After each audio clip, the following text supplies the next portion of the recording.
Well, hello, folks, and thank you for joining me on the Texas Titans podcast. Today is a very, very special episode. I'm very proud of this interview. I'm very proud of the subject of this interview, and I can't wait to get into it. It is part 2 of the Luke Coffey interview. But before we get to part 2 of Luke's story, I want to tell you about a very, very good book that was just launched at Amazon.com. It's called Push Play, Taking Your Life Off Pause, written by yours truly. Please go pick up a copy. You can also order it on my website at jasonwrightnow.com, which will just direct you to the Amazon site. Please, I encourage you to check it out. I believe the Kindle version is available as well. I know that I got an email from Amazon saying that it was. So just so you know, you can get the digital version or the paperback version, whatever works for you, get it. And then if you do, please take the time to leave a review at Amazon. I would be so grateful. I think you guys are going to thoroughly enjoy this book. It was so fun going back after 10 years after writing my first book, and the humility, the wisdom, and the knowledge that I've gleaned over the past almost decade since the first book was published. I think it really comes through in this book. It is, if any of you are even considering starting a business, read the book. If any of you have any goals or ambitions that you're wanting to achieve that you just can't seem to figure out how to get started or what it's going to take to get you to the next step to actually launch that project, that business, whatever the case may be, read the book. I guarantee you, you will find cues and answers in there that will help you get to the next step. Not just because I wrote it. Am I saying this? It's a good book. The content is good. I'm very proud of it, and I have no doubt that you will enjoy it. And by the way, don't worry, it won't take you too long to get through it because after all, I wrote it. I don't use big words. I'm a proud East Texan, and we keep it simple, baby. So please, though, in all seriousness, go pick up the book, tell your friends about it, and leave a review. Thank you so much. And now let's get to this part 2 of the Luke Coffey story. If you'll remember, if you haven't listened to the first episode of Luke's story, Luke is a filmmaker in Dallas, Texas. He graduated from Baylor University with a degree in film. Then he went out to Los Angeles, and he had a successful career as both a producer, he's a director, as well as an actor. And now he's back as a Texas filmmaker doing mostly commercial work, but he has a feature film that he's working on right now. And I'm proud, very proud to be playing a small part in this project. And you're going to learn about that in this interview. Not only are you going to learn about just the movie, but you're going to learn about the story that led to that inspired Luke to do this movie. That is, it's very personal for him. This is an emotional interview. It's he really opened up, and it's a beautiful, beautiful love story. It's tragic, but it's also beautiful at the same time. And I am terribly honored that Luke was willing to share this story with not only me, but with you, the listeners of the Texas Titans podcast. So please sit back and enjoy learning about Luke Coffey and his Texas Angel. Thanks, guys. So, Luke, we've gone through how you became a filmmaker, the following your passion, and I know a little bit of this backstory, and I want to take some time. And to the listener, I want you right now. This is I want you to listen because it leads to what I believe is probably going to be the most important project of your life. Right? I mean, your life's work is kind of coming to a crescendo, if you will. So, talk to me about the movie you're making right now and the story behind it. Okay. Well, it's just getting into where I was and this project. We've been waiting 12 years for the right time to kind of move forward with this, and it's about a story that happened. I mean, about a true story that happened. It's about my life story, honestly. And I think if I wasn't built, like I had mentioned, that God creates us all uniquely, and we are His masterpieces. It says it it says in Ephesians that we're his, his poetry, and that's what, he's built us all to pursue these dreams and give us the desires of our heart. And anyway, so I think because of how I'm built, because of how I'm built, that I was able to take a circumstance in my life and kind of almost look at it like a story, which if we all look at our lives, we are living a story, and there's goodness and joy, and there's pain, and there's beauty, and I believe beauty in the brokenness and the storms, and that's kind of our message with this project, is that the storms of life can be a gift because they make us appreciate the light more and the little joys more, and we can question and wonder why these things happen, or even our pursuits of, if you, as an entrepreneur, you look at the failures. If we look at those with purpose, that's a building block to get us where we need to go, or to point us in another direction, and Absolutely. so going back to kind of this project is through what led me kind of out of LA, and I was at that place where I was going to give it 5 years and pursue acting, and I didn't. I was kind of at a place in a spiritual point where I loved all these people that were not that weren't raised like me, that weren't raised in the Bible Belt, or Christians that they're atheist, or I was friends with a bunch of great homosexual people that and Jewish, whatever. I just had met all these people, and I was known. There was a guy that had rushed me at Baylor we were kind of the two Christians, not because we spoke about Christ or were boldly proclaiming that's what we believed. It was more because we wore Wranglers and jeans and we're from Texas. Right. We were conservative Christians, and in the studio world, we kind of stood out like a sore thumb. Right. And I didn't really like that, and I was just like, I'm just a person, and so I was at a place where I was kind of an agnostic place where, like, if there is a God, why would he condemn someone that wasn't raised like me to a place like hell? Like, why would a loving God allow that? Mm-hmm. So anyway, going back to this pursuit, I kind of quit NBC, and a lot of people were like, why would you quit right now? You're almost a producer. And I was just like, no, this is what I need to do.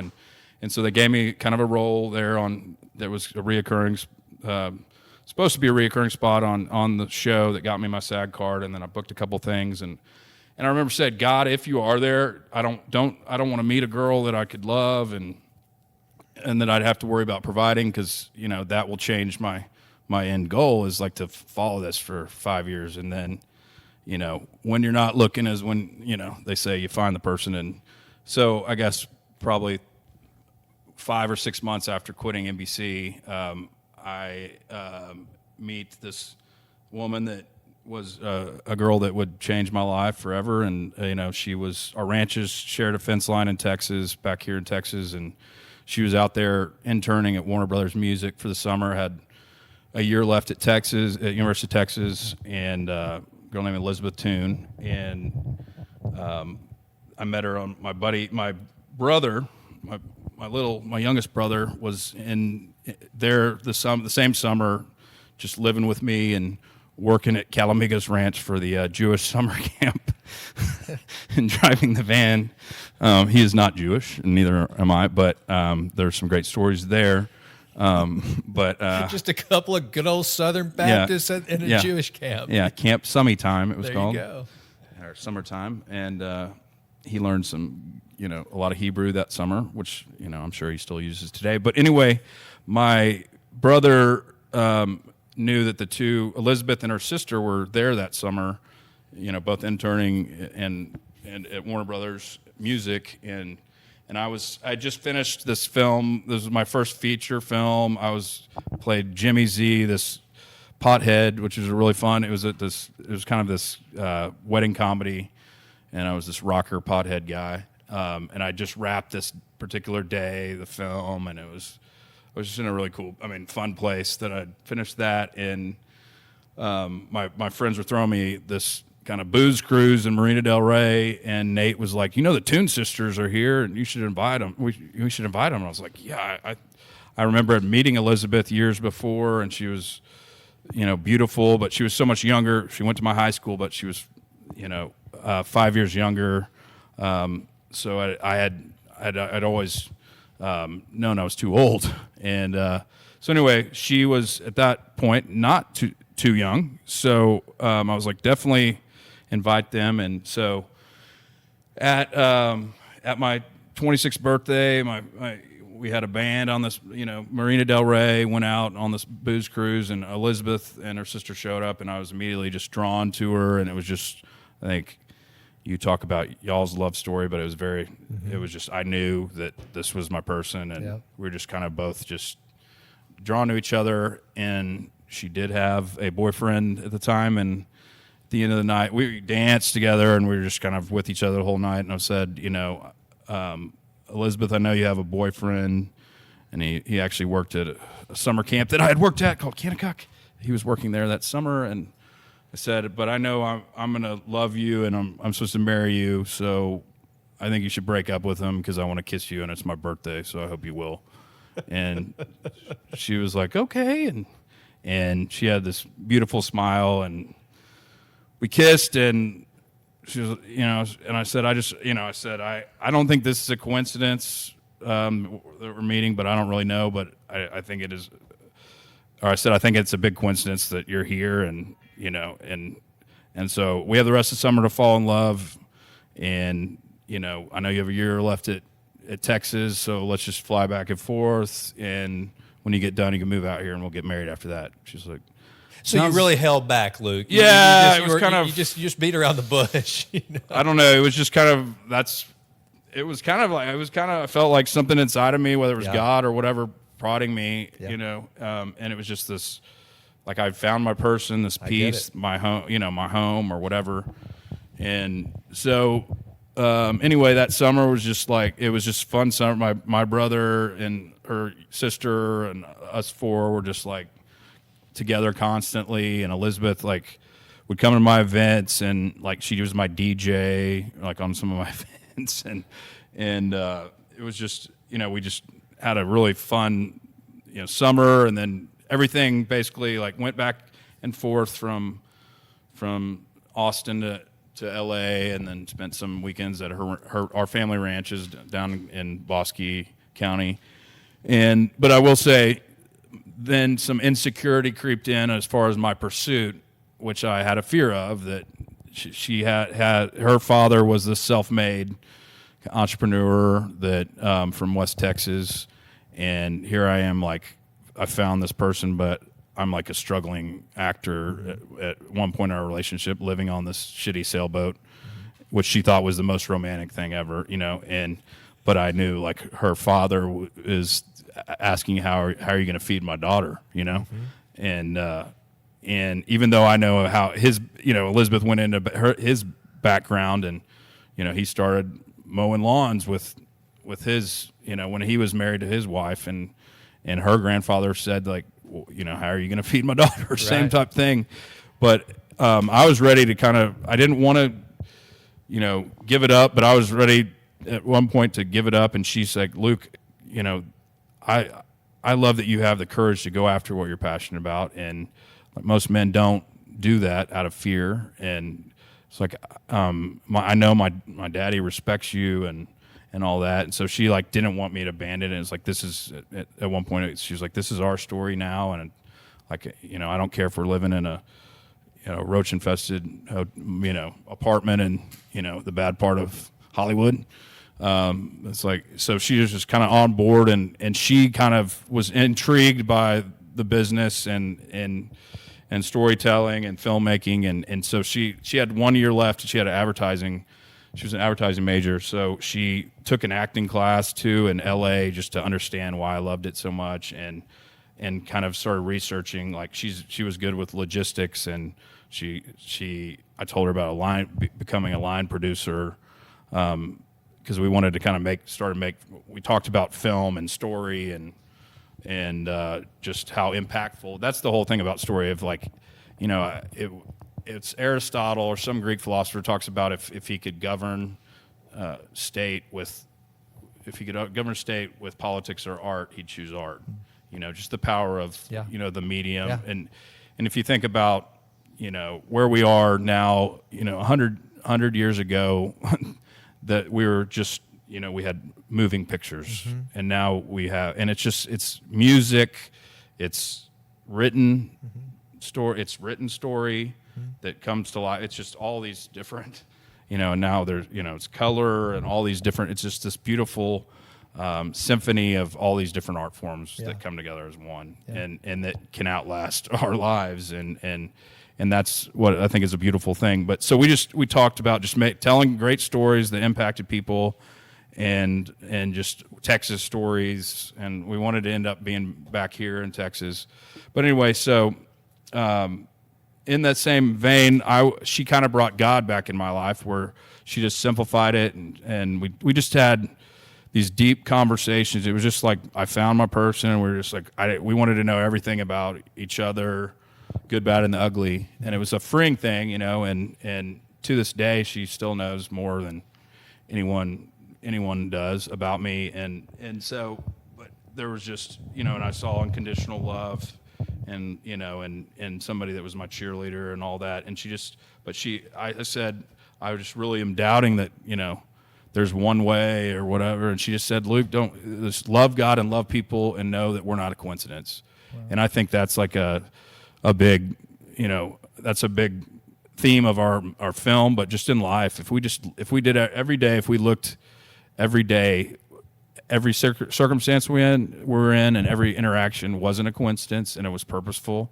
and we loved people, and we knew that there's a creator, and we loved him because they put us in this circumstance, good, bad, and ugly, and just there's peace that comes with that, and understanding and joy regardless of circumstance. Right. So anyway, do you want to prompt anything else? You want me to keep going? I want you to keep trucking, brother. Okay. This is great. All right. So it kind of everything. What was hard is her family really kind of pulled back on her. She was an intern at the White House, and her dad always encouraged her to pursue her dreams. And then, I did have deep down had this insecurity as a man. I'm supposed to be the provider. I need to, I want to prove to her father that I'm successful, and and it was so I was fighting this, there was this fight going on inside of me where I have my biggest cheerleader next to me, but I have, again,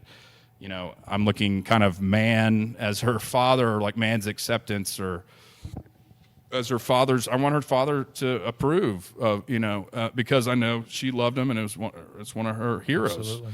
So it's just, you got this internal thing going on, and battle, and she was like, just trust in our journey and trust in our story. That's what Elizabeth would tell me, and I think just looking at that on big picture of our lives, we just need to trust in the journey and pursue what, where we're led, and those desires in us are not something that we created. Like, those were built into our DNA and our fabric of who we are. Like that is in us. Like that and it's a gift, and we are all uniquely made, and we're his great poetry in that. And so the God I love desires us to go after it boldly, and if we're nothing in fear, acting in fear, is not from God, I don't believe, and the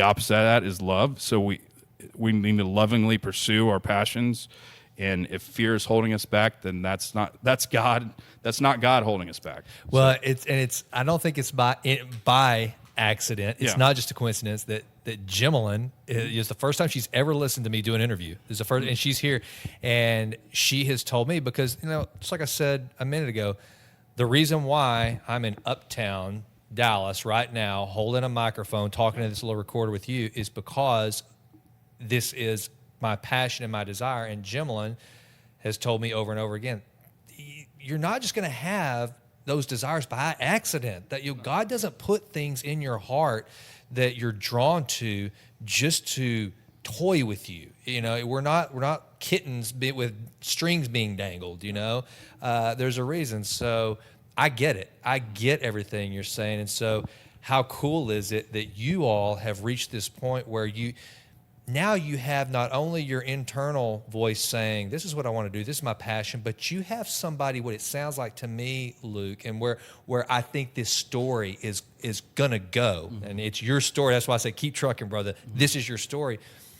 But I think in Elizabeth, it went from passion, desire, to now you've got an external voice saying, this is your purpose. Yeah. This is bigger than a passion. This is bigger than just moving out to LA and following a dream. You found your purpose, and it sounds like she offered some grounding in that. So, but I don't want to speak for you. This is your story. No, and I was listening to a speaker today on my way back from Austin that was talking about our brain makeup, and for us we can have those passions built inside of us, but we do inherently need the encouragement of an outside force to reinforce those giftings in our life. Mm-hmm. So if we had that in our life and no one said, I believe in you, there's more likely, and that's why I also encourage people to find a mentor or find someone that's in their corner that believes in them, especially that's in their specific realm of, Rocky's been a great gift, my mentor here, and why, I think I stayed in Dallas and didn't go back to LA, because he did believe in me and said to stay the course. And we need that to, mentally, how our brain makeup is, we can have that built into us, but we need that outside person to say, no, you've got a gift. You should go for this. Right. At some point, well, it doesn't, and without it, if somebody's saying you're worthless, go do what's safe or whatever constantly, you don't have one person in your corner, then it's more likely that you're going to stay right there, and do what's easy and safe and not pursue your passion and your gifts. And especially as men, you keep touching on something that I deal with constantly, especially right now. When you start chasing dreams and all of a sudden you feel a responsibility for another person, it's one thing when it's just you. Right. And we're guys. Most guys, you go put us in a travel trailer out in, Possum Kingdom and we're happy, But when all of a sudden another person is involved, it just changes everything. Right. It's just how we're wired. And so to have someone that says, hey, no, I'm loving you for you, and wherever you go, I go. That's a wonderful thing about having an incredible, in our case, woman by your side. Mm-hmm. And so Elizabeth becomes that for you. You're on the boat. You're thinking, oh, this is fine. Again, it's fine for a dude, but come on, Yeah. But she's telling you, no, this is good. I'm with you. And so then she's taking the acting classes and now. Yeah, going back to the boat, she thought it was the most romantic thing, and I was like, you gotta be kidding, and and anyways, she thought it was the coolest thing, and I honestly took living on this boat, I was like, it will be a great story to tell my grandkids, and I kind of always God has given me these little crazy things and funny stories to share and I kind of embrace them. And Mackenzie, our mutual friend, is the same way. Like, I love awkward moments that are just, I kind of thrive in those things, Right. It just, and it is kind of I think sometimes I cause them, like, just to make a moment, and that's what made Michael Scott such an endearing character on The Office. He was the king of awkward moments and just, oh, that's so uncomfortable. Right. It would just be so uncomfortable. Exactly. So yeah, I get it. So no, and it was just like Elizabeth would, I'd have these funny stories happen to me. I remember like I had to serve this whole table of this big producer, Hollywood producer at their house, and they wanted it.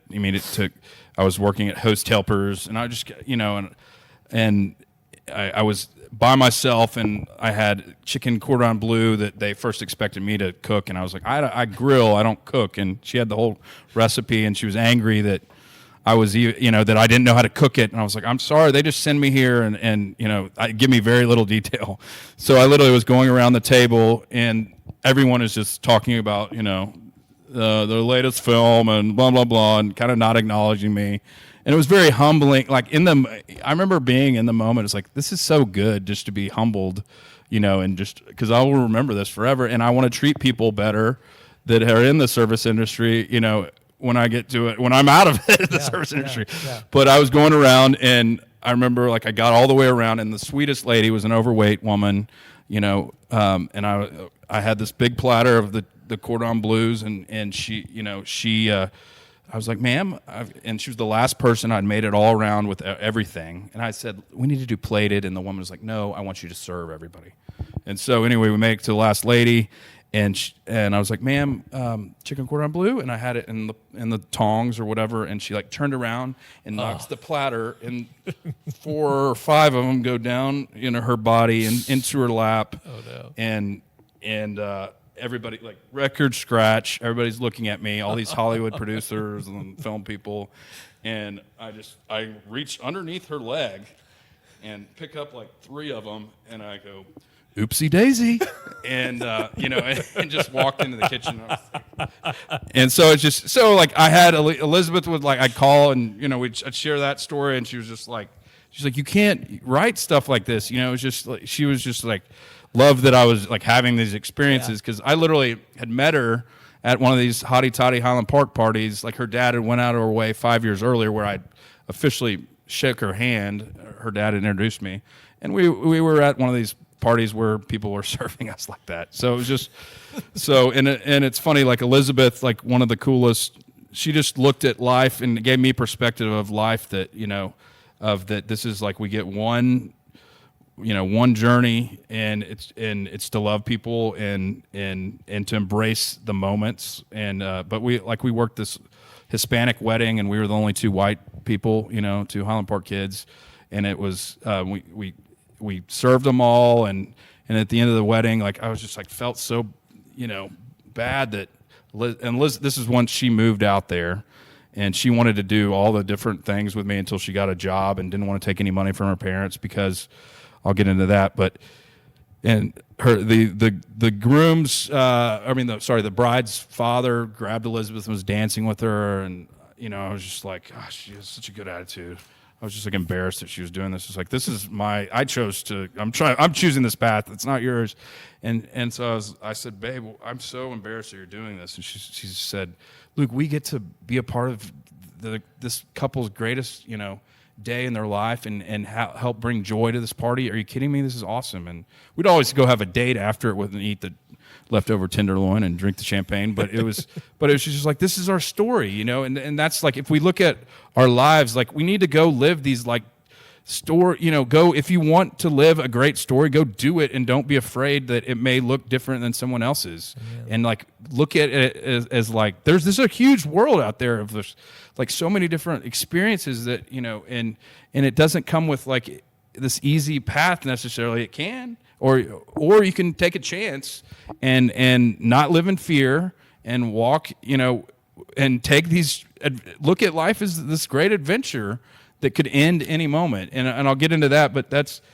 it's also what I've experienced is it's shown me that we need to take that, because it could end at any moment, and God can take us when he will take us when it's our time, I believe. And so going back to her parents kind of didn't want her to move out there. She graduates Texas, and it was this big last 2 months. They were just really trying to get her to stay, and putting doubt in her mind, and it was just I sat her when I moved her out to LA.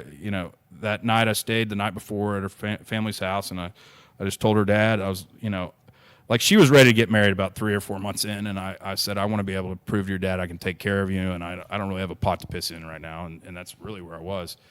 And she was like, I don't care. And I was like, I do, and your dad does. So, and I gotta show him that, and so, before we moved out, it was probably a year into our relationship. I sat him down that night and I was like, or took him out on the porch and I said, Larry, I know I want to marry your daughter, and I just want to be able to give her a third of what you have, and I'm trying to figure that out. And I said, we want to move back here to Texas. I know you have a fear that we'll never come back, but I love her. She's the greatest gift in my life, and she is my priority above any of my ambitions. And he's like, well, God will show you when the time's right, Luke. And so that next morning, I drove her. I was driving her out to L.A. and her parents were just, kind of bawling, crying, like it was like they were acting like it was the last time they would ever see her, and what it ended up being for her dad, it was the last time they ever saw each other, and like he was, when I drove her, they were just, it was a very weirdly sad moment, and I even told her, I was like, Elizabeth, we have the rest of our lives to, they're not, or it's not like you're going away forever, and ironically it was for her dad, that was the last time that they would see each other because of what happened about 7 months later. So when we, so when we got out there and we were doing all these odd jobs together, and like literally the last like 4 or 5 months of our life, like we were working all these jobs, and she was like helping me on my auditions, like we going over that, and I was trying to help her find a job at one of the agencies because she wanted to be a producer, and I had a connection at ICM, which is International Creative Management, which is like one of the top agencies in LA, and she beat out 3 girls with law degree and ended up working for the head of legal counsel as assistant there, and for the last couple weeks before what ended up happening. So that couple, it was basically when we drove to LA, I'll tell you, like I was like, baby, if you need to wait 6 more months or a year, like I'm not going anywhere and to appease your parents. She's like, no, babe, this is our story. I'm a grown woman. My dad's told me always pursue my passion. Like, why? I don't know why he's trying to stop me now. And I'll tell you, I'll get more into this, but there's a cool song that always came up in our relationship, Me and Bobby McGee by Janis Joplin, and originally by Chris Christopherson. Yeah, written actually. by Chris Christopherson. Yeah, and it always came up at these big moments, and she was just crying, and she was like, I just wish you knew my daddy better. And I was like, I know, baby, we got the rest of our lives to get to know each other. And anyway, so and I said, like, do you want this? She's like, yes, absolutely. This is our story. And she's like, let's turn on the radio. And so we literally just got on 30, and she turns on the radio, and it's me and Bobby McGee. And she'd always say, baby, see, God's just winking at us. You're my Bobby. And it came up in all these big, significant moments. So I get out there and with her, and she, it was just, she was like, this is the next chapter of our story, and it was a relief getting out there and moving on past the whole drama with her folks. And she didn't want to take a dime from her dad during that, until she got a job, and was, she just wanted, because he wasn't super supportive of her immediately moving out there. And and he did tell me, like, when I drove her out there, he said, Luke Coffey, this is the greatest gift in my life. She's my firstborn. It's my little baby girl. You better take care of her. And I said, Mr. Toon, she's the, more than I deserve. I know that. And I would give my life to, for her. And I said, I swear with all my life that I'll take care of her. And so, gave him a hug, and we get out there, and so the night of our accident, what ended up happening, she had told me I never had written her a love note, and a good long love note, and for whatever reason, I was prompted that day to write her this love note, and told her, and we'd been in a silly kind of argument about nothing that mattered, and I just realized that this woman had moved out there for me, and there were some girls that were kind of being mean girls to her, and I was just telling them that they're being just catty, mean girls, and they're jealous of her, and anyway, I just realized that this woman moved out for me against against the kind of the wishes of her folks at the time, and that was just a big, and didn't know anybody other than me, and just for our dream.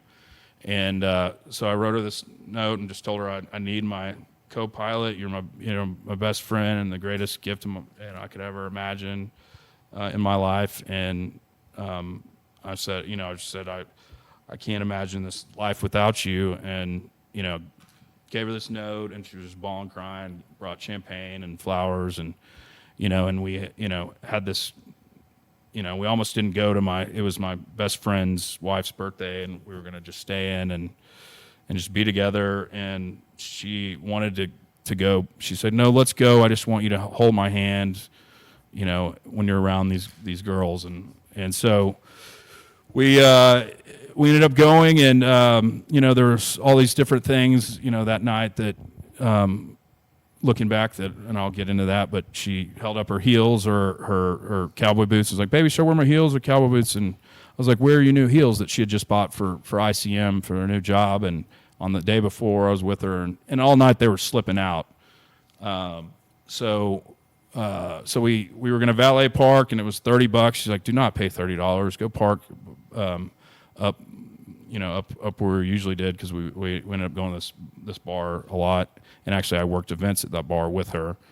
So we parked up there, and I was like, "But you're wearing," I said, "You're wearing heels." She's like, "I can walk two blocks with heels. It's fine." I was like, "All right." So we walk, and the whole night, I'm holding her hand. We danced together, and it was just a really beautiful evening. And ended up leaving about 1:15, and we're walking back, and her heel came out of her shoe, throughout the night, and she had put some like the tape that you put back there, and she was talking about how they don't, the heels aren't fitting right, but they probably won't take them back. And so we were about to cross the street, and they came out again, and she pulled me down to the curb and like fixed them, and I don't know if she had a premonition or God gave her some kind of peace or whatever, but she looked me in the eyes, and she grabbed my face. She's like, she called me Luca. She said, "Luca, do you know you're my forever and I always love you?" And I was like, "Yeah, baby." She's like, "You need to know that." And I was like,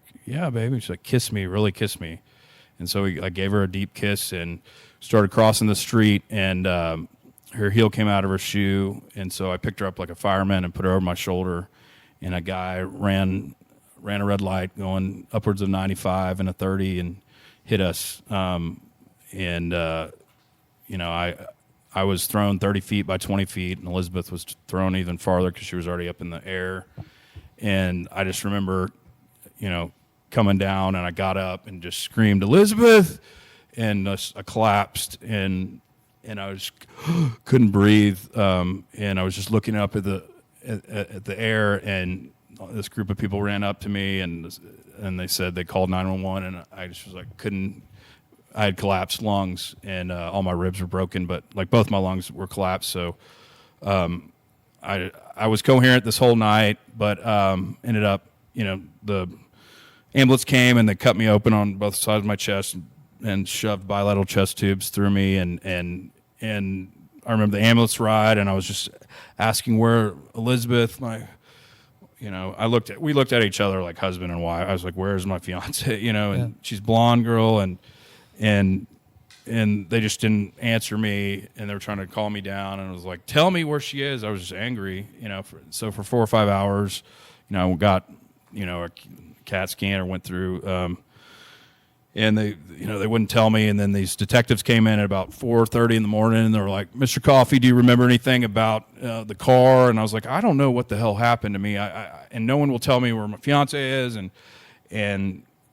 they said, "What?" I said, "What happened?" And they said, "You were hit by a hit and run driver." And I was like, "Where's Elizabeth? She's blonde." And they're saying, "I'm sorry, Mr. Coffey, she didn't make it." And I was just like, I remember just like having a panic attack and like throwing my IV across the room, and they had to sedate me and everything. I was like, no. And it just felt like, it already felt like a nightmare. Like it was just kind of this living nightmare. And anyway, it was very, I had to put out the call to her folks. I didn't personally call them. I called I called my parents, who were just in shock, and I said, "You got to tell the Tunes. I don't want cops going to their door." And they were in Lubbock for the Baylor Tech game, and so through a family friend that we're kind of this mutual friend between our families, they got the call. And how long was that, Luke? Was it like that night? I mean, when did you finally? It was 5 hours roughly that you found out, and then so it was like 4:30 in the morning, and then like 6 a.m., 7 a.m. the call went out. Like I called. I didn't have my phone, or like they took my phone and my ID and everything. And Elizabeth, they had pronounced her dead. Right, she was dead on impact, but they couldn't pronounce her dead officially till the ER. But they pronounced her dead right next to me in the ER. I was told her, and anyway, so yeah, I called my best friend, who it was his wife's birthday, and we'd just seen him 5 hours before, and I said, Logan, it was the only number I could remember. I was like, Logan, it's Luke. I'm at Cedar Sinai, and Elizabeth's dead. You got to call my parents, man. And he was like, that's not funny, Luke. And I was like, I'm not joking. You got to call my parents. So my parents called, and I just remember my dad is wailing when I, on the phone. It was, I've never heard my dad cry like that. And I was like, you got to tell the Tunes, and I was just kind of like thinking I went into this what do I need to do? What would Elizabeth want me to do? Kind of mode.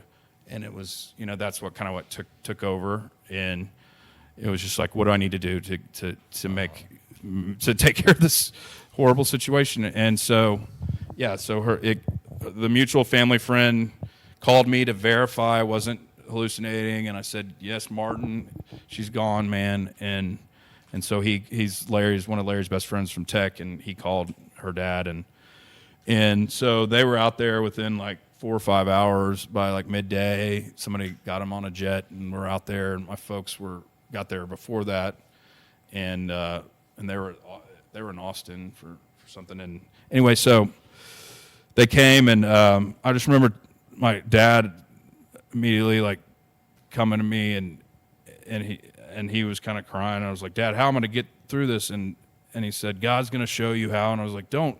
My dad's in ministry. And I was like, don't. I'm not one of your Cubans or Haitians, or he does prison ministry or prisoners. Don't. I don't want to hear that bullshit. And I was really kind of at a place where, and I'll tell you all, the last year of our relationship, I prayed for brokenness in my life every single day. And I don't believe this is why she was taken in general, but in my life, I believe this is what God gave me to break me. And I believe he answered a prayer that I prayed for the last year of a relationship every day. And I remember being in the hospital, going back and forth of there's no God. This is why humans created God, to explain suffering and pain and our existence, to give us purpose in it. And then the other side, I was this other battle of but I did pray for it, if there is a God, for brokenness, and this is going to break me. So anyway, jumping ahead, they said I had more people come see me than any celebrity at that hospital, and it was God's love, I know now, that surrounded me. And I'm a people pleaser in general, and I was either entertaining people or I was bawling, crying, and it was all these people that I wanted Elizabeth to meet. I had 70 people from Texas fly out, and it was just, I had, Josh Duhamel came by, and James Caan, all these people that I'd worked with and over the years. It was really special time of seeing people love me, seeing, in a storm, seeing people unconditionally love me. They weren't getting anything out of it. And, and her family arrived, going back to that, in her, they couldn't see her body and were advised not to. And so they came up to see me, and I was just, they had to, sedate me when I heard that they were coming. But I just, I told, I was yelling to her dad. I said, it should have been me, Larry, it should have been me. I told you I'd take care of her.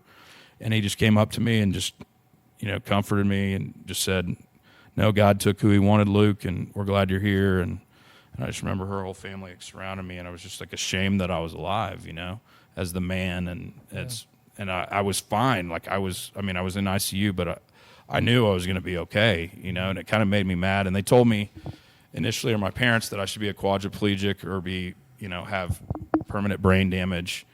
And I walked out of the hospital 7 days later, so, getting more like further along. 4 days after her, the same doctors that pronounced her dead were the ones that worked on me that week, and they were amazing. And I just have a new respect for people and nurses and doctors, just especially ones that have great bedside manner.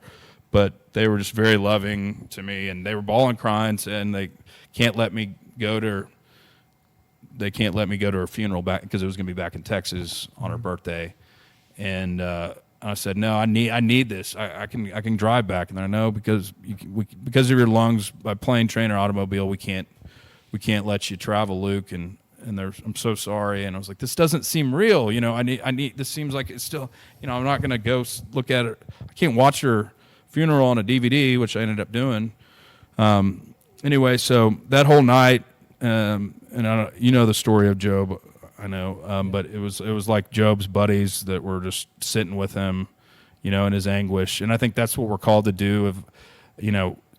In both anguish and joy, we're supposed to like not help people get better. It's more we take on their anguish and love them where they are. Yeah. And I'm guilty of this because I don't want my friends to be in pain, but we're just supposed to be there, and that's the most loving thing we could do is just sit there in people's pain and just Absolutely. be there and just listen to them and not try to fix them. And in the same way, we need to be celebrating their joy and celebrating their accomplishments. And that's our competitors and our entrepreneur friends that are having success. We need to be like celebrating their success and promoting their success. I really feel that. But anyway, that night at like at 4 a.m, my best friend had it's two of my best friends and then one of my best girlfriends, and they were just with me. I said, I want to die. I'm ashamed I'm alive. I don't want to see your family again. And I was kind of like, any ambition I had was just kind of out the window. I was just ready, and I literally had a plan in my head how I was going to take my life, and I wanted to go. She's buried at the little church by a ranch that she told her daddy she wanted to be married at when she was 16, and we had been there 2 months before looking at just planning our wedding, what we wanted, and she's buried at this little church built in 1886, right behind it. And it's I think it's the prettiest church in the South. But anyway, so I was just like, this is all seems like a dream, and I wanted to go make sure she was dead and I was going to go hang myself in the barn. I haven't told many people that, the barn at my ranch, and that was what my plan was, Wow. And anyway, so my best friend just said, Luke, I think you have two choices. Like, he listened all night, and he was crying when he said that. I think you bitter and angry the rest of your life, or trust that God has a plan in all this, Luke, and he wants to give you a future. And this is after 6 hours of me just vomiting, all the fear I had in this, and just my hurt and everything, and he said, I literally, Luke, opened the Bible on the plane, and this light hit this verse, and I don't even remember it, but it's, if you remember Job, like he'd gone through all this suffering, and then in Job 42:5 it says, I've heard about you before, but now I've seen you with my own eyes. And it's after Job had gone through his suffering and pain and lost everything, and this is, Job was already a successful person, and then he lost everything, his wife, and even his friends turned against him, and he was given, physical pain, all the things that can happen on this earth he was given. And he's saying now he truly understands God, and it just kind of registered that I prayed for brokenness, and if this is my way of understanding God, then I want to trust in it. And Will literally said, I don't even remember this verse, but this light came on it, and that's why I think it works perfectly here, Luke. And I was like, man, I don't want to be bitter and angry the rest of my life. Elizabeth is the most joyful person I ever knew, and I want to trust in what she believed, that nothing was a coincidence. I don't want to believe that our relationship was a coincidence, and everything that had to happen to get us to that street was all a coincidence. I mean, I wanted to trust that there was some greater plan and story in all this, really story. Yeah. And so, but I said, I wish I could see her, have a dream, or talk to her. And my best friend said, well, Luke, God can do anything in his will. And I was like, let's pray for it. And so us three prayed for that. It's 4:30 in the morning. And we prayed for exactly that. See her, hear her, talk to her. And I prayed for God, and I asked for God to give me something to do with this pain. I was ready to go move to Africa and serve children and live in a hut, or teepee or whatever. And so we prayed, and the supernatural, like it was like a shower of peace, just like overflowed, like came over me, and I opened my eyes, and this woman was rolling in a harp into my room, and my three close friends experienced this, and she asked if she could play for me. So three of you, a woman comes in. Yes. All of you. Okay. And asked if she could play, and she, like, literally as we finished, we opened our eyes. It's like, cue the harpist. She came in and just played this beautiful, heavenly, music that just continually, like, I was just like flow. It was just like peace coming, like overflowing me through this music, just coming in all my senses. And I was just kind of, I remember thinking through all the things, like I could have told her to, because that week I was like, why didn't I have her wear cowboy boots? Why did I not pay $30 to valet park? Why didn't I, this, that, or the other? Why did I get her to even move to LA? Just like, why I should have had her stay for 6 more months, or whatever. And so all those things, and during that time I was replaying all those moments and like watching a film in my head, and just like, I need to trust that all that was, as the same night we met. And she said, do you really think that I remember sitting on top of her hill looking at our ranch that my grandfather bought in 1968, and then her dad would buy the ranch next to us, 32 years later or whatever. And I remember her saying that, do you really think that that's a coincidence, and that God just had us meet on a boat, like that there's no God, and we just randomly met on a boat, and there's no connection with all these things? He's like, no, coincidence is God's fingerprints on our lives, evidence of his greater plan and story. Yeah. And I was like, so in that moment I was like, I want to believe this is all connected, and that's what Elizabeth believed. And I was like, this harpist is here, and we just prayed for it. And then so she left. We asked the next day, do you all have harpists or musicians coming around? And they didn't allow anyone on the floor, they said, till 6 a.m. that wasn't medical staff. And this was at 4:30 in the morning. And wow. So then soon after that, like, we talked a little longer, and we're just like, isn't that so crazy? And then, it was like, we got to find out if they have harpists coming around, and it's a weird time to come around, and they didn't.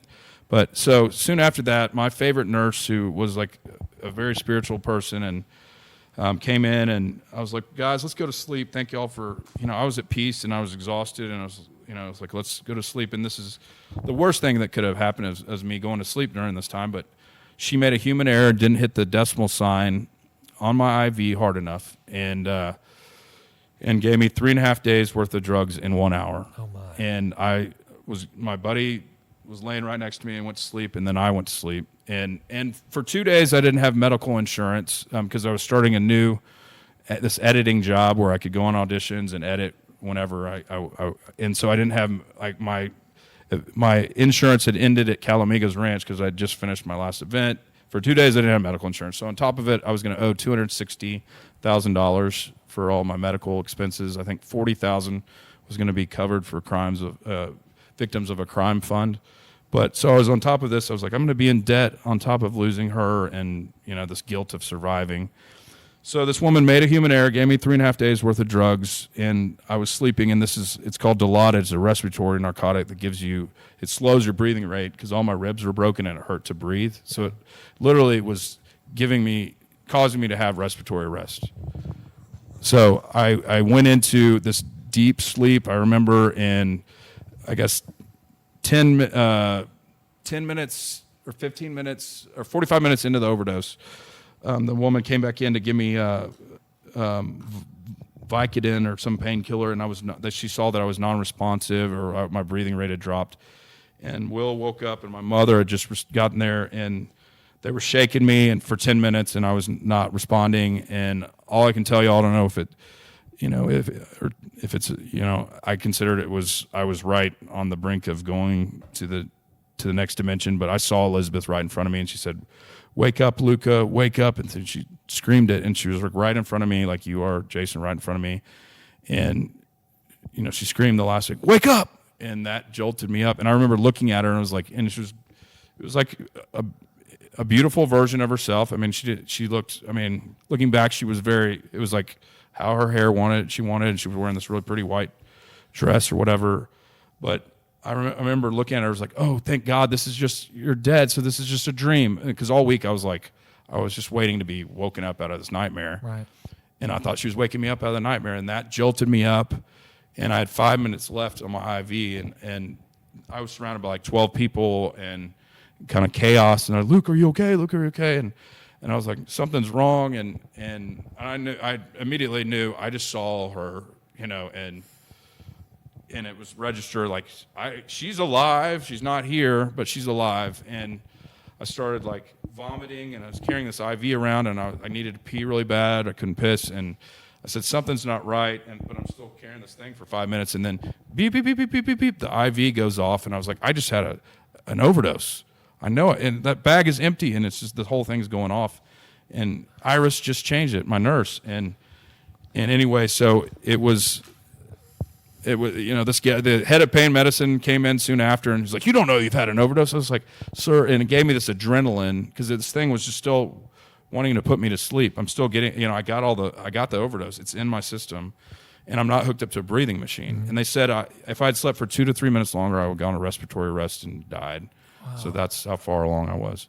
Wow. So I'm getting into a lot of details here, but what do you want? Well, here's the thing that's interesting about this, Luke. Okay, so and it's funny how this interview's been kind of broken up into two ways. It's the arc of the story that I can't remember, and you may recall who said this, but it was a storyteller, filmmaker, an author or something said, a good story is pretty easy. Yeah. You find a main character, you make everybody fall in love with him, and then you proceed to beat the hell out of him. And I think that's kind of the arc that this whole thing's following. I mean, so here you are, you've lost Elizabeth, you're in the hospital, you've gone through the shock, you've gone through the grief. Now all of a sudden, and just for the listener to be clear, there was no harpist. You three are the only ones who heard or witnessed the harpist. I mean, that was... There was a harpist, whether it was angelic or, right, whatever. But physically, there was the rest of the medical professionals. No. They don't have harpists going through Cedars-Sinai Hospital. And in fact, no one other than medical staff can even be up there before 6:30 a.m. or 6 a.m., whatever the actual time was. And then now here you are. Your life is almost about to end. And once again, the great encourager of your life, the one that has taken your life from passion to purpose, once again comes in and says, "You're not done. I'm not done with you, Luca. I'm here to tell you, wake up. There's more to do." So after you've shaken all of this off, and now bring us into some sense of, you've been through the stages of grief to where, when is it that you first realize, because it's 12 years ago, right, roughly? 13 years ago, November 5th will be 13 years. So this story is 13 years in the making, to be, as far as being told or being put on film. So is it almost immediate that, again, you're a storyteller, that you go, I mean, I can't even imagine everything that's going through your mind, but when do you go, this story is not just about me. It's something I want told, I want out there. And so how did those emotions go? What was it once you started to kind of get your senses that brought you into a place where you're like, all right, I got to process this thing, and I got to start tying this thread and creating this arc of a story together? When does that finally start to happen? That's the unique part about this is, like, I was after that moment with the harpist, and then immediately I was praying all night to die. And then, literally, or I was just saying, I want to die all night. I was like, if there's God, I want him to take me away. And then and then my buddy challenged me. He said, "You can be bitter and angry, or trust that He's planning this." And I was like, "Okay, let me see her. If you're there, God, let me see her, because I need this. I need to know that she is alive. I need to know she's alive somewhere, in another realm, or another in heaven, or whatever. Because this guilt of her moving out there for our dream and her dying, and that was just."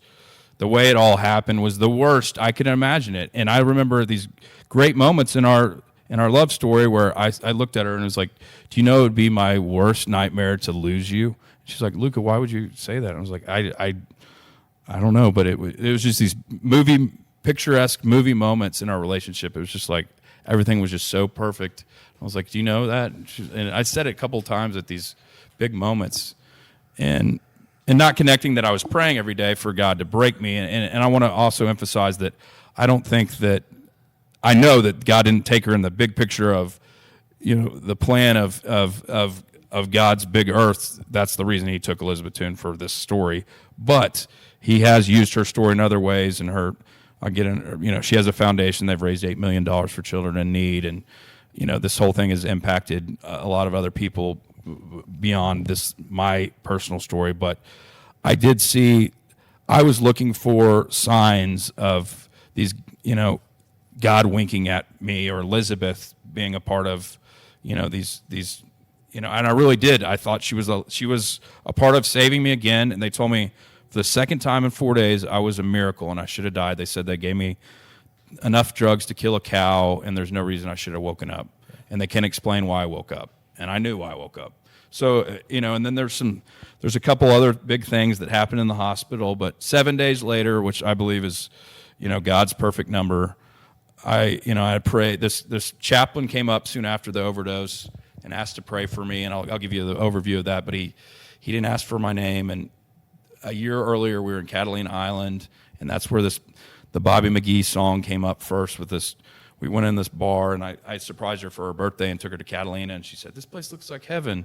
And we went in, and I had blindfolded her and took her there, and I was like, we had 30 minutes before we went to dinner, and it was 7:30 on the dot when we went in this bar. I remember I was like, okay, we got to be at dinner at 8:15. So this lady came up and said, "Aren't y'all the perfect couple?" And Hank and I are getting married on the island, and it's like, she said, and I said, "Well, it's a big day tomorrow because it's this girl's birthday too." And she's like, "Get out of here, no shit." And so they went up to, she was like, "We got to sing a song." And she grabs Elizabeth and they go, and this is the first kind of big Bobby McGee thing, but puts in Bobby McGee, and they're both singing to me. And it was just I just remember this moment where it was just like, and this will be in the film, where I was just like, everything kind of stands still, and I was just like, this girl's hanging all over Elizabeth, and they know all the, she knows all the words, and they're singing to me, So the next day, we ran into them, and they had just gotten married. It's like, "Come, we're going to this other bar," and same thing. That song came up, and and we're dancing. I'm dancing with her, the old lady, and she's dancing with the husband, and it was just. So then it just was at these big moments, And I'll give you one more that's really funny. We were in Tool, Texas, in East Texas. Yeah, I know where Tool is. At a place called El Jacalitos. And they were doing, my parents were meeting Elizabeth for the first time, and we were about to leave, and I heard from the other room, this old boy gets up there and goes, "Howdy, y'all, welcome to, welcome to El Jacalitos. We got karaoke going tonight. Up first, we got Fernando Rodrigo singing Me and Bobby McGee." And I was like, "We got to go in here, And so, the guy was in broken English was singing Me and Bobby McGee. My dad, grabs Elizabeth, dancing with her, and then it kind of gives her to me. And she kind of is laughing because we realized Bobby McGee had just happened 2 weeks ago in Catalina Island. Yeah. It was like Thanksgiving weekend.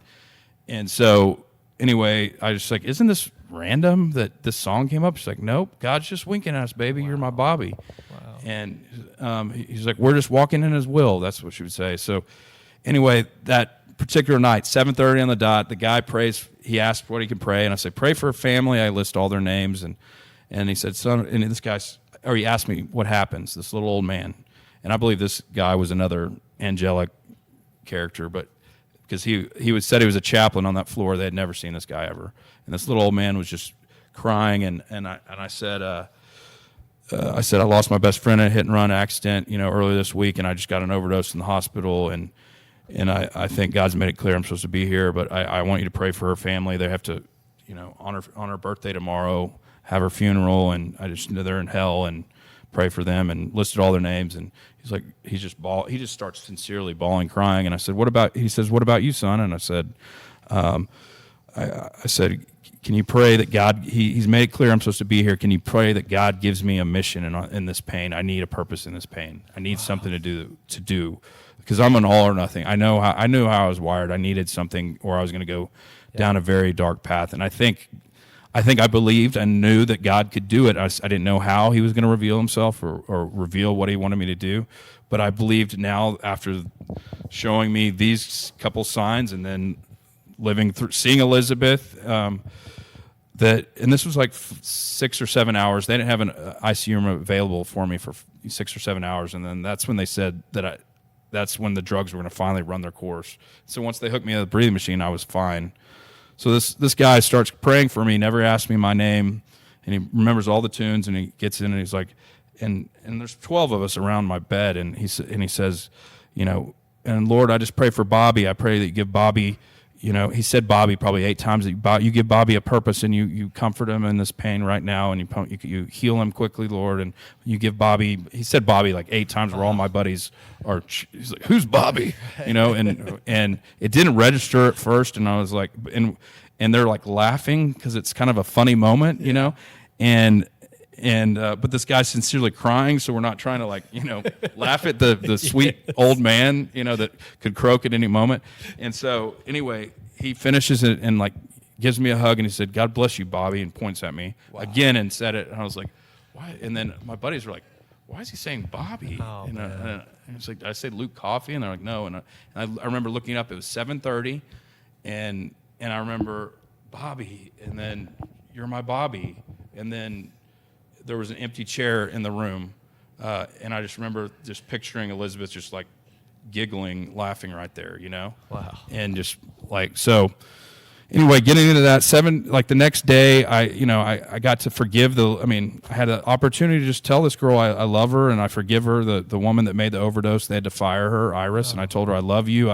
I'm glad you made that mistake, because I prayed for a sign from the Lord, and I said, I saw my Elizabeth, and I know she's alive, and and I was like, I'll be praying that God gives you, you're my favorite nurse, and I love you, and so it was just, it was beautiful. I mean, it was just, and I don't know, it was just a wonderful moment. And then I get out of the hospital 7 days later, and my dad had gone back and brought back a DVD, and we were going to kind of have a service for all the people in LA that couldn't go to her funeral that next morning. And I understand if some of the folks that listening may not believe this, but at 4:30 in the morning, I heard the Spirit of God, or God, tell me to tell a universal love story, and how he used Elizabeth in my life to show his truth, and that the story wasn't over, and that he's made me a storyteller, and he's gonna open doors for me to continue to share the story. And this is another door that God has ordained that through you, Jason. And he said this 7 days after the accident. I have 4 pages of it was just flowing out. I heard audibly the voice of God, and it was a conversation. And my best friend, my big brother in SAE, was in the other room. My mother heard me, and I'll share this, and whether folks think I'm nuts or not, but I prayed to see her, talk to her, and have a dream, and it was like God handed over a telephone, and I heard Elizabeth say, and he said, and God, the last thing God said is in my time, I want you to make a film about this story, but he said in my timing, and that's why it's taken, we started and restarted many times, and then it's like he handed the cell phone over to Elizabeth and said, I'm so happy, baby. Remind my parents where I am and how happy I am. It's like we get to tell our love story and make a movie like we dreamed, and it's like, just keep trusting in God, and one day soon it will all come together and make sense. And it's like, I love you, Luca. It's like, woohoo, woohoo. Whenever she was excited, say woohoo, woohoo. and she was gone. And she told me to have Logan film it. We were watching I didn't even know my best friend. We were watching it at his house, but that he had a video camera. But he said, they won't believe you, but share it. Share it like after you, she knew we were, this is weird stuff, but she knew we were watching her funeral. And anyway, and she said to share it with all your friends are going to be there, and they won't believe you, but just share it anyway and get it on camera because you'll need it later.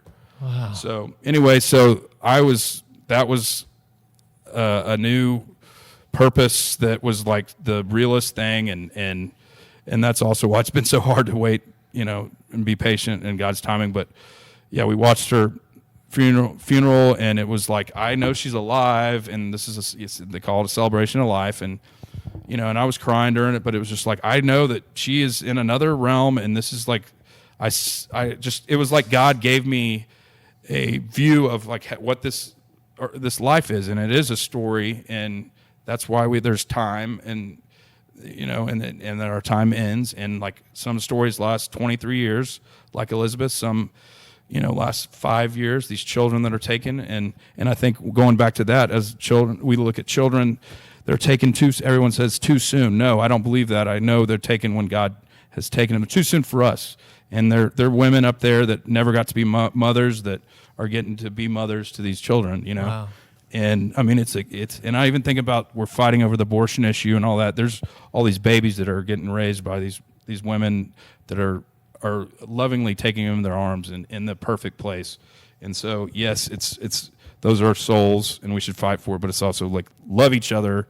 Let's stop fighting. It's just like, because it's such a, if we look at this life as like, we have moments, and just moments here, and in regards to what eternity looks like, it's just, and we need to boldly live how God has created us, and just love each other, and ignore all this other stuff, the little stuff that doesn't matter, But anyway, so I was on a mission. I shared that day, and I know that people thought I had PTSD, and I said, y'all are going to think I'm crazy, but I know what I'm supposed to do, and I'm going to start sharing this story. And I was like, let's think about where I've been in the last 7 days.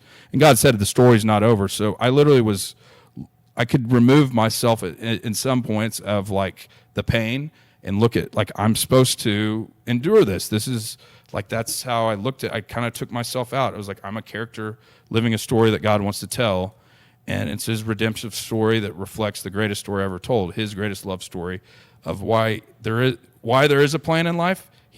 A loving Father sent His Son to go endure pain on this earth, because why? He was gonna become the greatest man that ever walked the earth and be celebrated for the end of time. And there was a purpose in His pain, and there is a plan all the way from the beginning of time.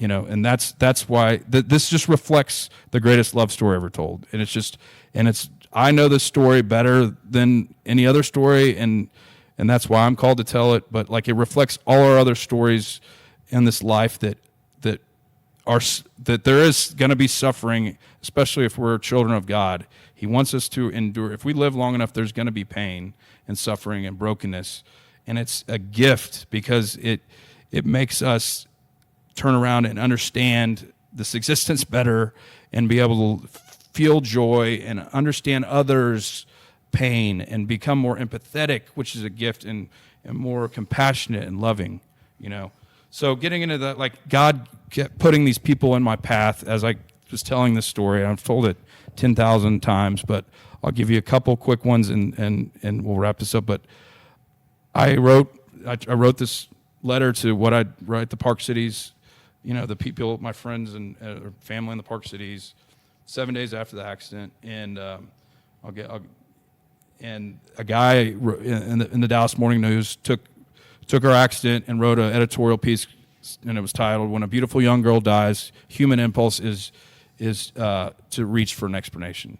And this guy, who I actually know, just basically had a view that God is not in control. He's not providential. He's not sovereign, meaning the earth is nothing he can down here. Any bad things He doesn't control, or he doesn't allow. He doesn't want them to happen, which I completely disagree with. God chose my suffering. God chose my pain. I think He uniquely as he created us as gifts, he chooses our suffering and our pain. Like it's what we're supposed to endure. And anyway, so I had written this letter, and the other editor of the paper, everybody was in uproar, and it was using all these different historical, like the genocide in Uganda, and and it was using our accident he's like, Elizabeth Toone and Luke Coffey were in an accident, and Elizabeth died and Luke lived, and their pastor said God must have wanted her home, and it was like, God didn't want her home. He's crying up there,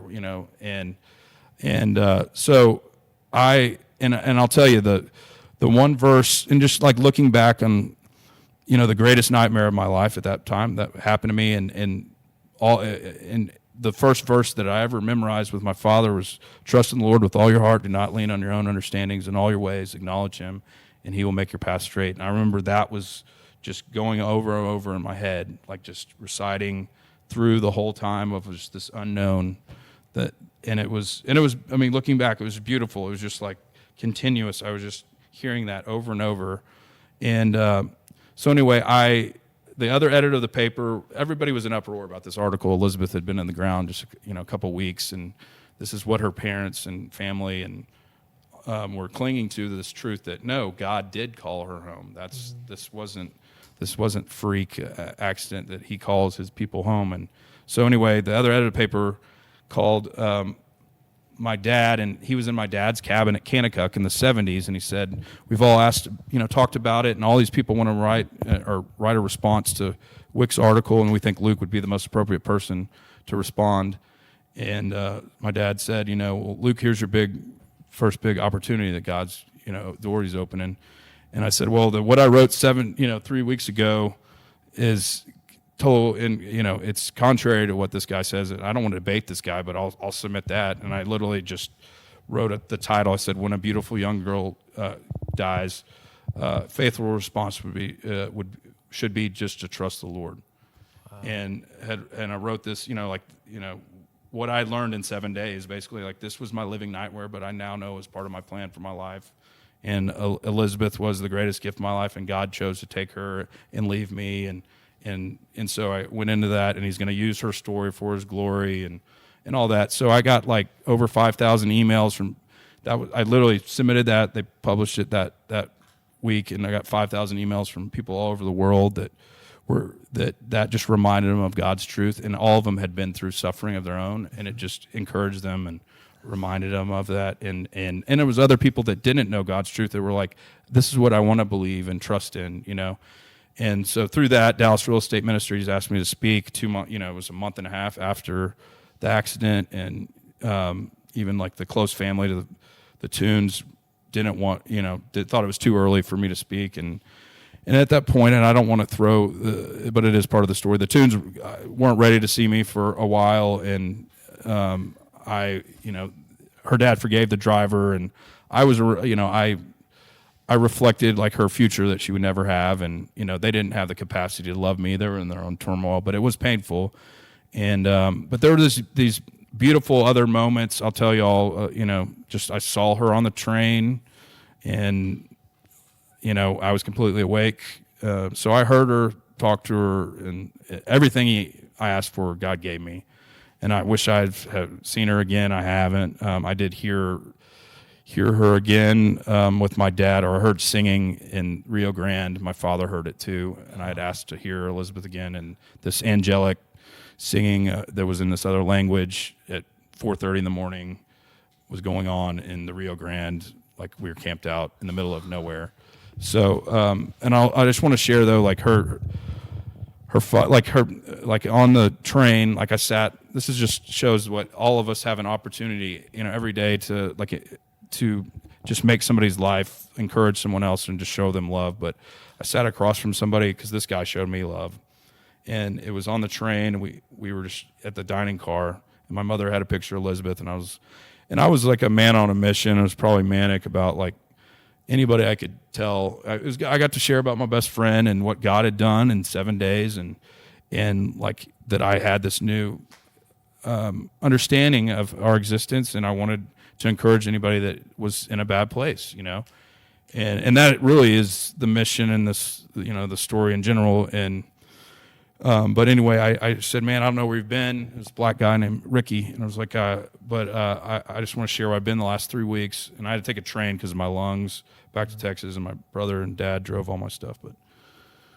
But this guy sat right next to me, across from me, and I was like, I just want to share this story. I hope I encourage you. And but I lost the girl I was my soulmate, the girl I wanted to spend the rest of my life with 3 weeks ago, and hit and run accident, and I wanted to die and was going to go take my life. And in 7 days, God showed me, no, he allowed this, and I was a miracle, and I was supposed to stay behind, and he took Elizabeth, and twice in 4 days. I just go into the whole thing like I have.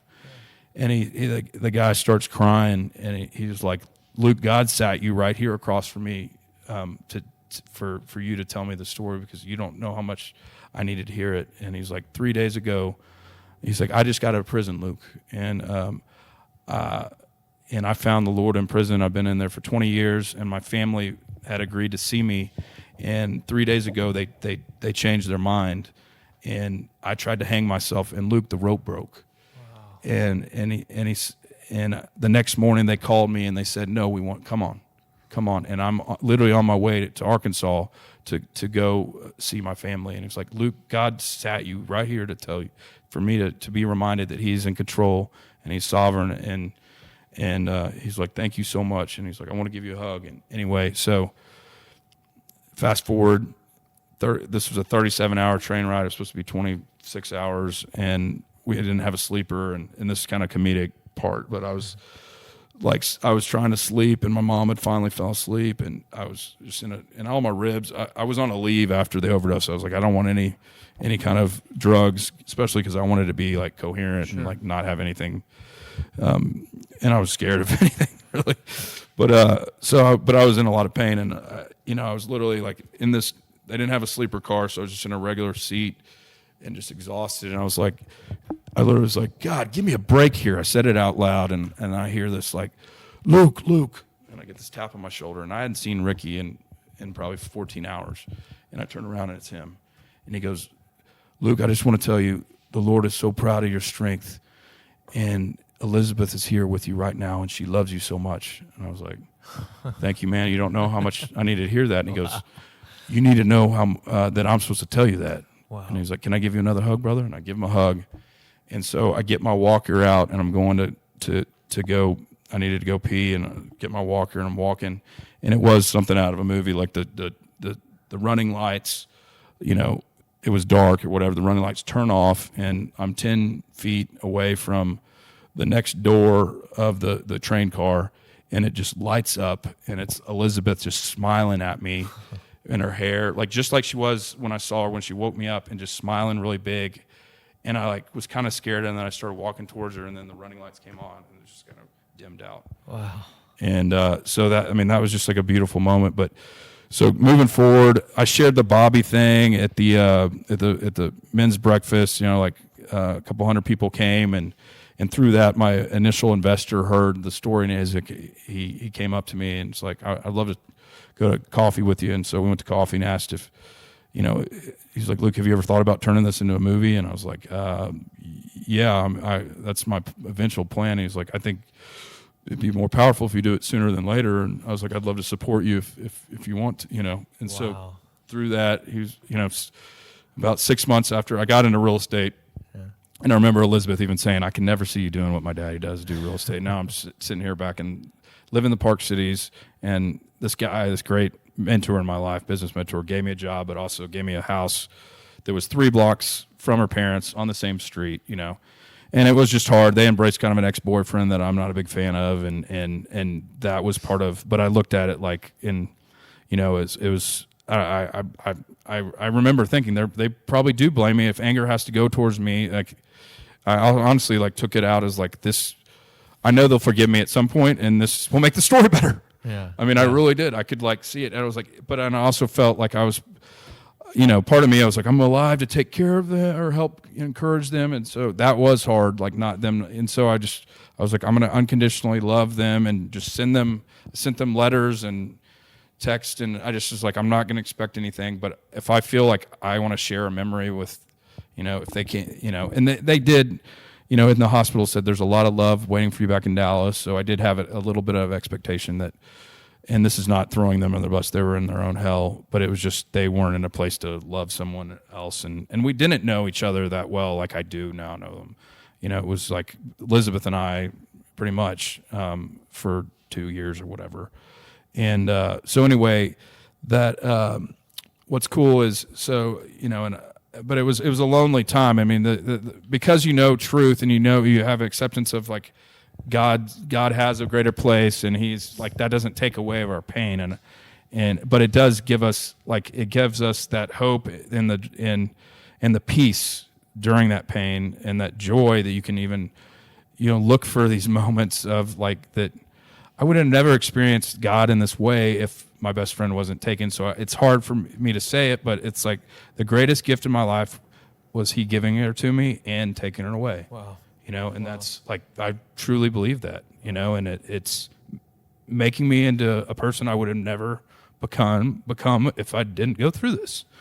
I mean, I know it, and it's just given me, and I know, and it's God gave me a great, like He's given me everything I want through this. I want to impact people and tell great stories, and this is a story that I lived and I know really well, and I know how to tell it. And where it's not, I don't want it to be a preachy thing, because I'm not a preacher, and I'm not this cheeseball Bible guy. That I'm just a dude.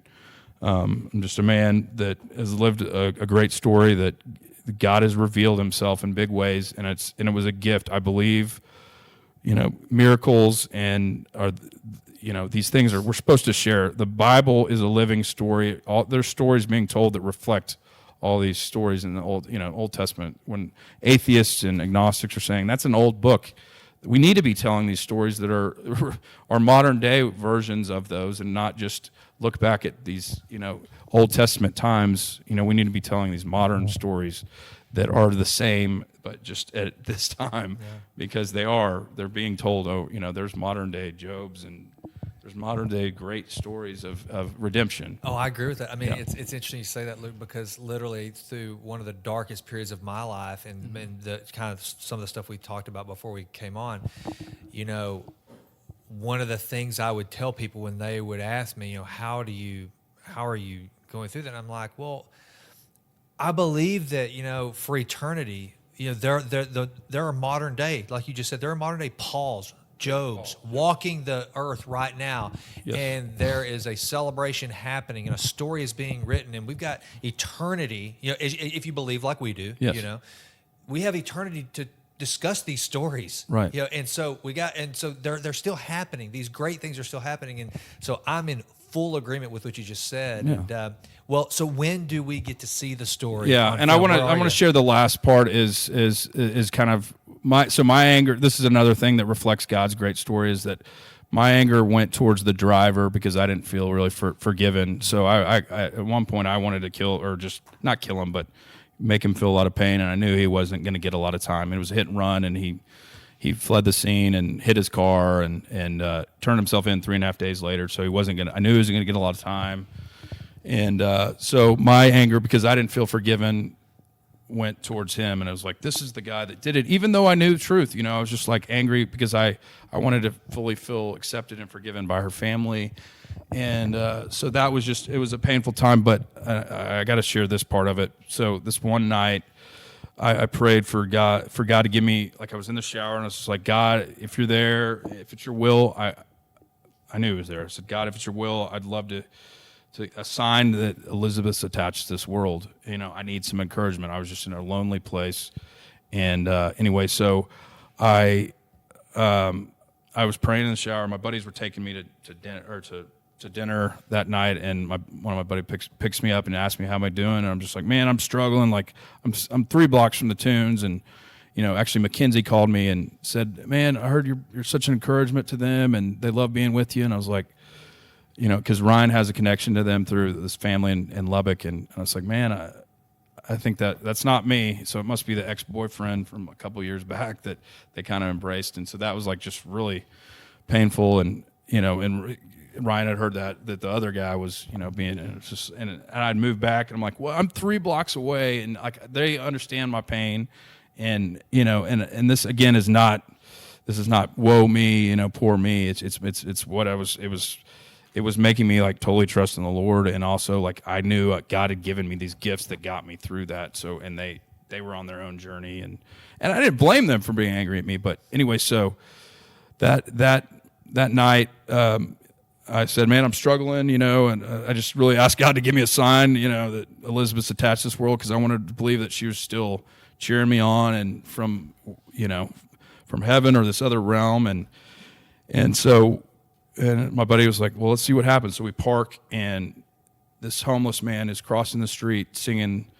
We get out, and this homeless man is singing the chorus of Me and Bobby McGee. And my buddy goes, coffee, isn't that the song? And I was like, yeah. And I'd shared that at Dallas Real Estate Ministries, and I was like, I don't know what this means, but like it came up in the hospital, and Elizabeth always said, you're my Bobby. And anyway, so this guy's singing Bobby McGee, and like he crosses the street, sings the full chorus, and like turns and looks at me, and he goes, son, that song means something to you, doesn't it?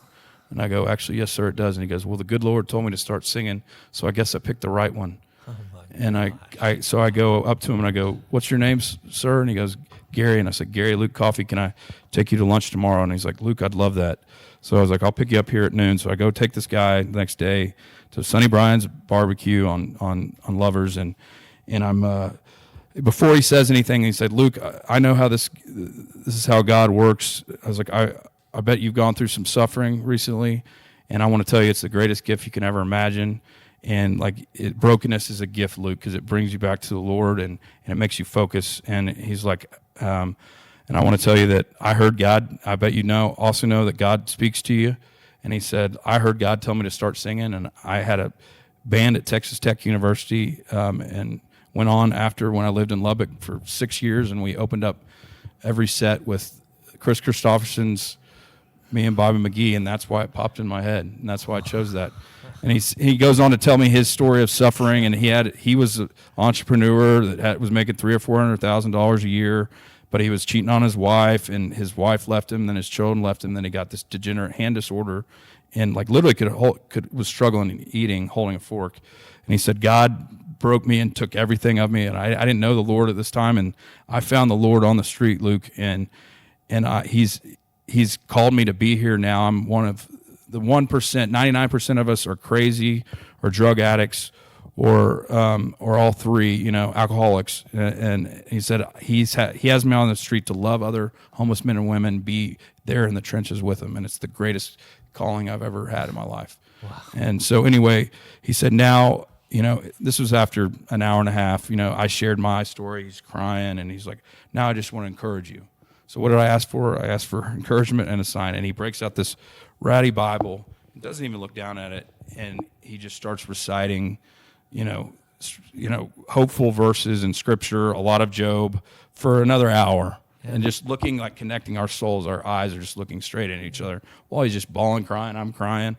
And so I go and drop him off, and I'll tell y'all, 6 weeks later, the week before Easter, I hadn't seen Gary, but I said, Gary, this is going to be and I was writing this thing as I was living it, and I was looking for, the moments, like the story, the plot points, and like, I was like, this is an amazing moment. And 6 weeks later, and I get this story from, their source, but Larry and Patty are walking in to Louis right here on Knox Henderson, and he's this is Elizabeth's parents, and he says, Patty, I'm going to send you inside. Why don't you go inside? And he sees 2 homeless men. And by the way, Gary always said, Luke, God is always going to give you what you need. Trust that. It's not always what you want, but he's going to provide you what you need. I never have to beg for money. He always gives me, like through a meal like this, like you offered, or a handout here or there. I always have a place to sleep and food in my belly. He's like, he gives you what you need. And he's like, he is going to transform you into the man that he's called you to be through this brokenness, and just embrace it and live in it, and don't be scared of it. Find love in it, find the moments, look for the signs. He said all that, like just everything I had already known, but like he was just emphasizing. It was like God sent a homeless man, an ex-convict. So anyway, Larry goes, Patty, go inside. He goes up to these two guys and he goes, gentlemen, I don't know what it feels like to be homeless, but I know now what brokenness feels like. I've lost my little girl 7 months ago in a hit and run accident in LA. And I want to believe that God is sovereign and he's allowed this and he's called her home, but I'm drinking too much and I'm struggling. I don't know. I'm trying to lead my family and I'm just really struggling.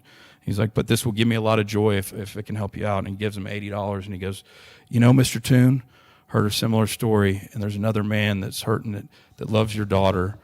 And he said, and you know what? Easter's on the horizon, and he needs forgiveness and he needs grace. And he's like, and it's time for new beginnings. Wow. And then he said, and you're right, God is in this. God is all over it. Wow. And it was Gary. So that weekend they asked me to the ranch on Easter and told me, thank you for being patient and loving us when we couldn't love you back, and we forgive you, Luke. It wasn't your fault, and we're glad you're here, and let's start right here, And so through that I was able to forgive, and that's a big scene, for both of us at the trial. I was able to forgive the guy, and I said, man, I love you and I forgive you. And Elizabeth taught me a lot about forgiveness too. And I was like, I want you to know who the person, you took a life, but you don't know the life you took. I want you to know who she is. But then I told him, I love you and I forgive you. And I hope one day, I hope this can make you into a better man, which I am hoping is my prayer. And I know it's making me into a better person. And I know you're a father, and, and I hope that it transforms you. You use it to transform you and embrace the brokenness and become a better person and trust in this God that Elizabeth loves and that I love and that understands our suffering. And that's the difference between any other religion, because I've studied them all in LA. There's no other religion that has a deity come down and understand our suffering, that truly understands our pain. And if you look at it, just the whole human relationship of a father and a son, and that is the gift of like what Christ did, and that they are in this and they get it, and God gets it, and he saw his son suffer. Christ gets it. That gave God empathy, and the Spirit is in us, and the power of the Holy Spirit is in us. So it's just a beautiful thing, and that's what the last thing I would say is just God is with all of us, in us, and he's not abandoned us, and he is in us in our trials, our sufferings, or in every circumstances. He's in the details. He's not just in the big moments. He's in the details of every part of our life. And he just waiting for us to call on him, and I think I just said a lot, but anyway, there's a lot more to it, but that's the very shortened version of. That's not a shortened version, but that's first of all, Luke, I'm as you can imagine, and the listener, you can imagine, I'm pretty taken aback, and because it's this podcast, this interview started.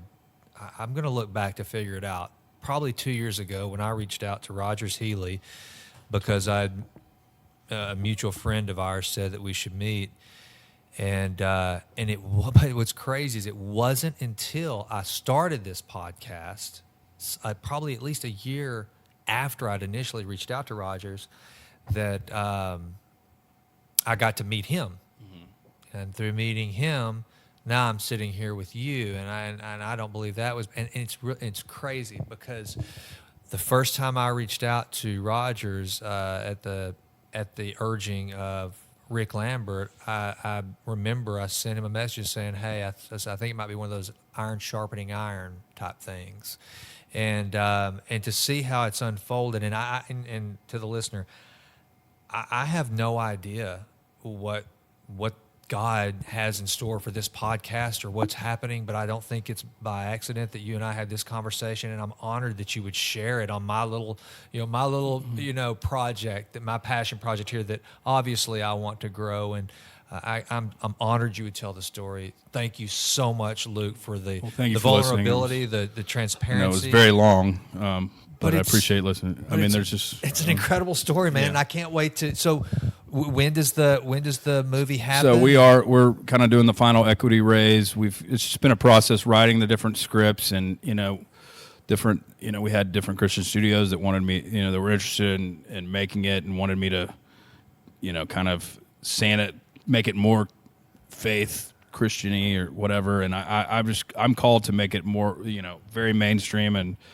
as I told it, but very, I want it to be just the story. It's a story that has faith, hope, and love to all the different, aspects. I mean, the characters have, lose faith, have faith. I don't want it to be a faith-based movie, and there's a lot of connotation that comes with that. I want it to encourage believers. People already believe what I believe, but but I also want it to encourage those that are wondering why, a loving God would allow all the horrendous stuff that happens, the evil that happens in this earth, and I want them to maybe just look at their lives differently, and maybe look at that there could be light in this darkness, and I know there is, especially if they turn to God. Without God, it is a hopeless journey. Without God's in me, I would have taken my life. Without the Holy Spirit in me, I know I would have not been here. And without love, I mean, love is God is love, and that's the big, like, if we just love, going back to that, love people, love God first, love people, and know that none of us are a coincidence. You are a unique creation, a masterpiece. You are a piece of poetry that the deity that created the land and the sea and all the birds in the sky and all the animals in this existence. You are just as important as any other person, and a masterpiece in God's eyes. And I've dealt with depression, and all this stuff it's real of the human experience. But this is, if we trust in the joy that comes in those trials, and know that this is not the end of the story. This is just a part of the story, and it's a big, it's just a part of the story, and that's what. God knows the ending. Those that have gone through before us know the ending. And there's a great Chuck Swindoll, John Piper quote they like it to life as this beautiful tapestry on a wall. If you turn it over, that's the earthly side. It's knotted and ugly, and we can get caught in the knots and the ugliness of life. But if you turn it over, it's this beautiful. You see how this ugliness is reflected in this amazing beauty, and it's, if we trust, God gives us glimpses of that, I think, in our lives of what's to come, and that is also through joy and the love and the light in this darkness, and I like the whole thing of that. Faith is a language that we only speak on earth. We won't be speaking that. We won't be speaking having to trust in heaven, because everything will be.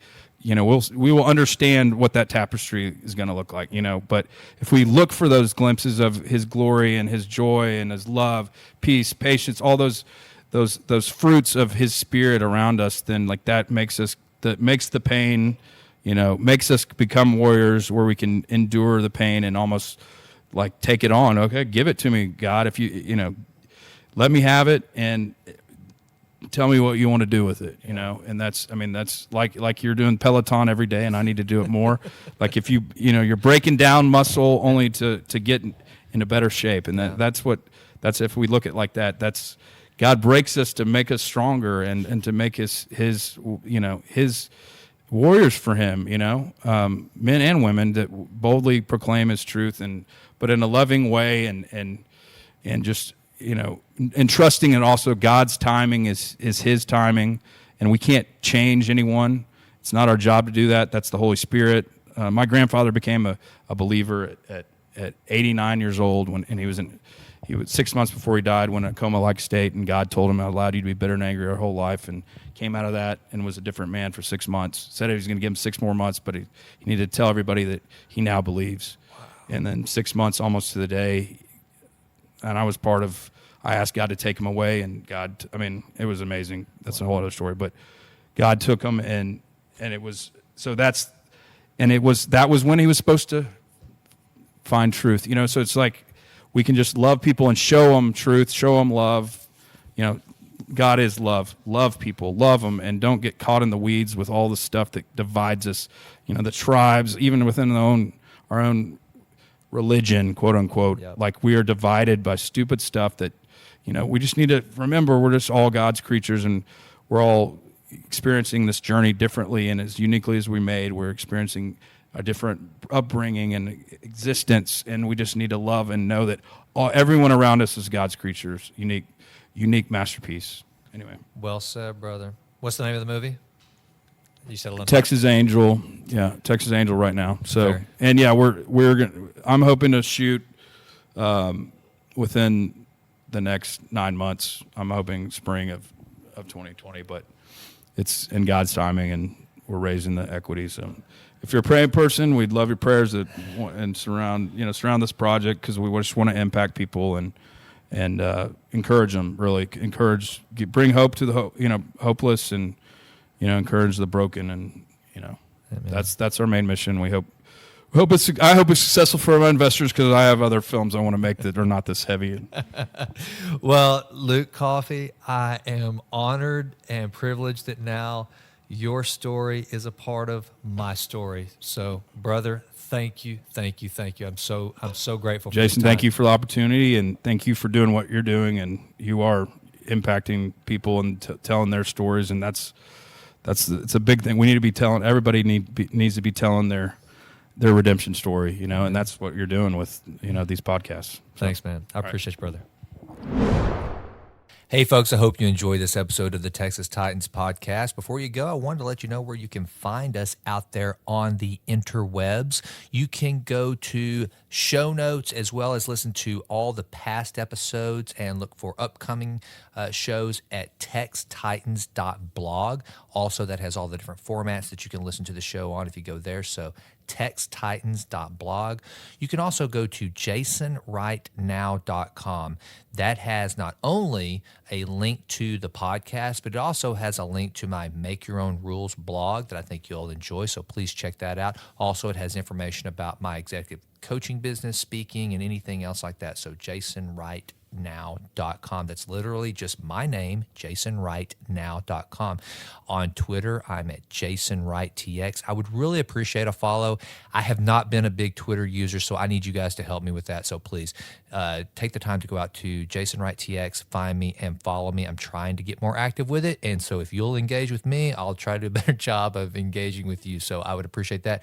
And then on Instagram, I'd really appreciate a follow there. I'm at Jason Wright Now. Again, my name, Now. So please follow me on Instagram. And then on Facebook, I'm also at Jason Wright TX. So check us out there. And I'm also on LinkedIn, so look for me there. I try to use as many platforms as possible to let you know about upcoming shows, past shows, and then also just anything that I find interesting. I'm trying to push it out and get better with the social media. So please check us out there and follow us. I would be most grateful. And also, please do not forget, it means the world to me for you to go to iTunes, give us a rating. Right now, we've got that 5-star rating. I'm hoping to hold that. Please, please, please. The comments that people are writing are so very kind. Thank you so much. It means the world to me. And that's how we keep moving up in the ranks. And right now, we're crushing it with downloads. The show has really had incredible feedback thanks to you guys. So I'm grateful. Please keep that momentum going by giving us a review on iTunes. Thanks so much, and have a great day. And as always, I could not be more grateful for you listening. Thanks.